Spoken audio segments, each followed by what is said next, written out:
L'étranger d'Albert Camus, écrit en 1942.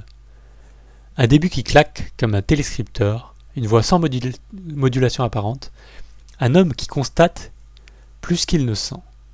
On se dit c'est froid, on comprend vite, c'est une expérience. Que se passe-t-il quand un être refuse les scénarios attendus du chagrin, de l'amour et de la culpabilité? Camus ne raconte pas une intrigue, il raconte un test grandeur nature. Le dispositif est limpide et redoutable. Première partie, la vie ordinaire à Alger.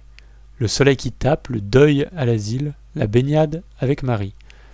Le voisinage un peu louche, et cette marche sur la plage où tout bascule. Un revolver, 4 coups, le corps gisant d'un homme qu'on ne nomme jamais autrement que l'arabe. On entend le grain du réel, chaleur, sueur, éclat de lumière. On n'a pas un psychologue devant nous, on a un météorologue du présent. Dans la deuxième partie, c'est le procès. Mais le procès de quoi exactement? Du crime, certes, mais surtout du personnage. On juge Meursault moins pour avoir tué que pour n'avoir pas pleuré. C'est là que le roman devient miroir. La justice réclame un récit conforme, lui n'en a pas. Meursault est l'étrange d'aujourd'hui. Il ne joue pas le jeu, il ne ment pas, ou si peu. Il ne surjoue pas non plus. Il dit oui à ce qui arrive, sans trop maquiller. Amour, mariage, mort, tout se passe par un tamis sensitif. La sensation d'un bain, l'odeur de l'essence, la brûlure de soleil. Ce qui choque, ce n'est pas l'horreur, c'est l'absence de pathos. La langue suit, court, clair, sans ornement. Un style blanc, comme on dit, qui à la radio accroche immédiatement. Des phrases nettes, des images concrètes, pas de commentaires pour envelopper. Camus joue avec l'économie. Il retire les adverbes, il laisse les faits nus, et la nudité, on le sait, scandalise. Les enjeux sont philosophiques, sans panneau explicatif.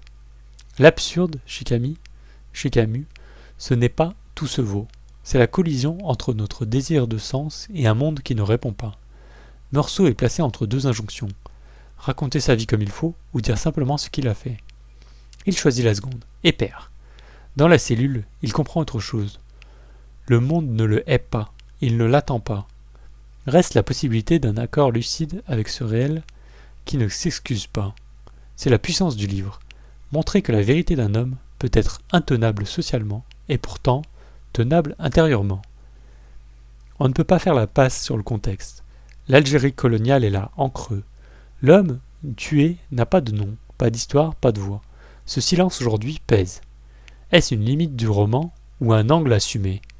Les deux lectures existent. Camus choisit la focale serrée de Meursault et cette focale exclue.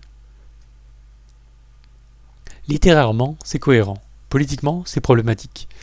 Cette tension fait partie du dossier. On gagne à la dire.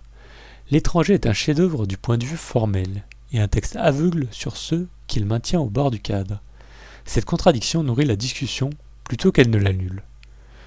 Les forces du livre, c'est la précision sensorielle d'abord. Tout ce qui touche à la chaleur, au soleil, à la fatigue est d'une exactitude presque physique. On comprend sans excuser l'instant du meurtre comme une défaillance de perception autant qu'un acte. Le procès ensuite est une mécanique dramatique de haute volée. L'avocat général transforme des menus faits en preuve morale. L'aumônier vient tendre une dernière planche religieuse, et Meursault la repousse. Enfin, la construction binaire, avant-après, dehors-dedans, lumière-ombre, donne au récit une tension d'épure. Rien ne traîne, tout vise l'éclair. Pour certains, la sécheresse tourne à l'écrasement. L'émotion tenue peut sembler absente, alors qu'elle circule autrement. Par le déni des codes, par l'entêtement à ne pas enjoliver. D'autres reprocheront au roman de flatter une posture, celle du « je m'en fiche » élevé en noblesse. On peut entendre cette critique, surtout si l'on confond lucidité et indifférence. Camus, lui, ne confond pas. La seconde partie montre un homme qui apprend, à coups de mur, à nommer ce qui compte. La présence du monde, la joie des petites choses, l'impossibilité de mentir à soi-même. On pense à Dostoïevski en contrepoint. Crime et châtiment dissèque la culpabilité. L'étranger dissèque la culpabilité refusée. À Sartre, voisin et rival, La nausée cherche le sens et bute sur la matière. Camus choisit la matière et laisse le sens venir, ou non. On peut aussi glisser un mot du mythe de Sisyphe. Paru la même année, c'est un essai. L'essai et le roman se répondent. L'un théorise l'absurde, l'autre le met en scène. Mais le roman garde sa liberté. Il n'illustre pas, il incarne. Pourquoi lire ce livre ? Parce que ce roman dit notre vertige moderne devant les scénarios imposés. Il faudrait ressentir cela, dire cela, afficher ceci. Meursault ne s'excuse pas, et il paye. Il nous oblige, nous, à distinguer. Qu'est-ce qui relève de la morale ? Qu'est-ce qui relève du théâtre social ? Il nous apprend aussi la pudeur. Parfois, la vérité tient en 3 mots sobres, pas de discours. Et il rappelle que la littérature peut faire beaucoup avec peu. Un soleil, une mer, une salle d'audience, une cellule, une voix. Reste une part de mystère, et c'est bien. Qui est Meursault, au fond ? Un innocent radical ou un coupable sans alibi ? Un saint laïque ou un paresseux moral ? Camus ne plaque pas d'étiquette. Il laisse l'auditeur faire sa propre addition. On referme le livre un peu déplacé, un peu plus attentif à ce qu'on ressent vraiment quand le soleil cogne et quand la foule réclame des larmes. Le monde ne nous attend pas, il nous traverse. À nous de décider si l'on joue le rôle qu'on nous tend ou si l'on préfère, calmement, tenir debout dans la lumière.